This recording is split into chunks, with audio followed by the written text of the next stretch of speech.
मित्रांनो, मी active education YouTube channel मध्ये आपले स्वागत करतो आहे। आपणासाठी एक आनंदाच्या व दिलासादायक बातमीचे स्पष्टीकरण करत आहे। तर चला आपला जास्त वेळ न घेता आजच्या प्रमुख दिलासादायक बातमीचे स्पष्टीकरण पुढील प्रमाणे करूया। मित्रांनो, आजची आपली दिलासादायक बातमी आहे 17 जून बिग अपडेट। किरकोळ रजा 8 पेक्षा जास्त, अर्जित रजा कापणार, बदली रजा बंद। या संदर्भामध्ये माहिती स्पष्ट करूया। नमस्कार मित्रांनो, पुन्हा एकदा आपल्या ऍक्टिव्ह एज्युकेशन यूट्यूब चॅनल मध्ये हार्दिक स्वागत। आजची आत्ताच्या घडीची सर्वात मोठी ब्रेकिंग न्यूज। चला तर पाहूया या ब्रेकिंग न्यूजचे स्पष्टीकरण। त्या अगोदर आपण जर ऍक्टिव्ह एज्युकेशन यूट्यूब चॅनलवर नवीन असाल तर चॅनलला लाईक, शेअर आणि सबस्क्राईब करायला विसरू नका। तर चला पाहूया स्पष्टीकरण। राज्य सरकारी कर्मचाऱ्यांसाठी 17 जूनची सर्वात मोठी बातमी। वित्त विभागाने 15 एप्रिल 2026 रोजी किरकोळ रजा आणि बदली रजा बाबत धक्कादायक परिपत्रक काढले।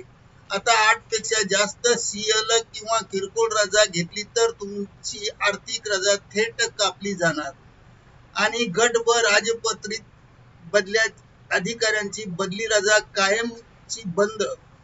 कोणाला फटका बसणार, कोण वाचणार? जीआर मधला प्रत्येक शब्द समजून घ्या, नाहीतर पगारावर परिणाम होईल।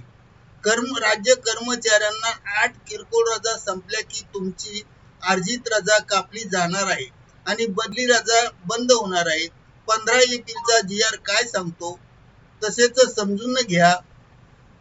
वित्त विभागाच्या निदर्शनास असे आले आहे की अधिकारी कर्मचारी 8 पेक्षा जास्त सीएल किंवा किरकोळ रजा घेत आहेत, शिवाय थेट राजपत्रित ब गटातील अधिकारी बदली रजेची मागणी करत आहेत। म्हणून आता सरकारने नियम कडक केले आहेत। जीआर मधील 2 मुद्दे आणि बदल जाणून घ्या। नियम क्रमांक 1,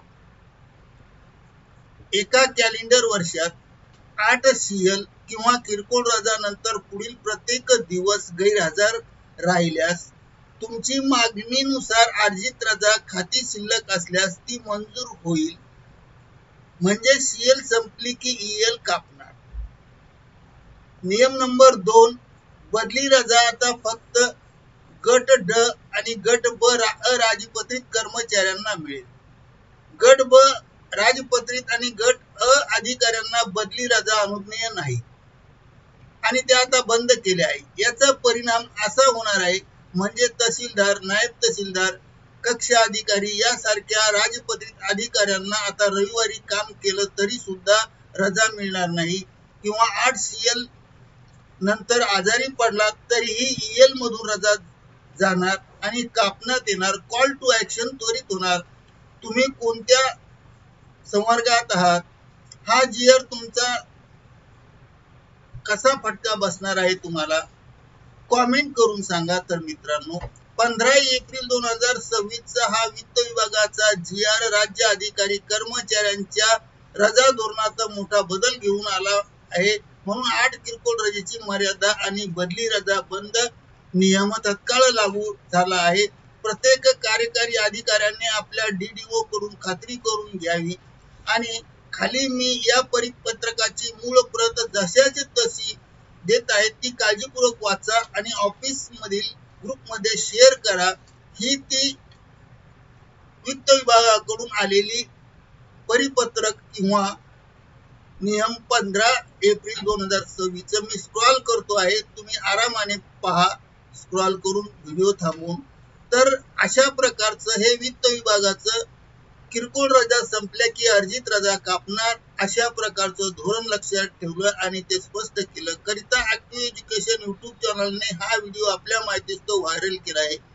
मित्रांनो, अशाच महत्त्वाच्या जीआरचे सोप्या भाषेत विश्लेषण करण्यासाठी ऍक्टिव्ह एज्युकेशन चॅनलला सबस्क्राईब करा, बेल आयकॉन दाबा। धन्यवाद। जय हिंद।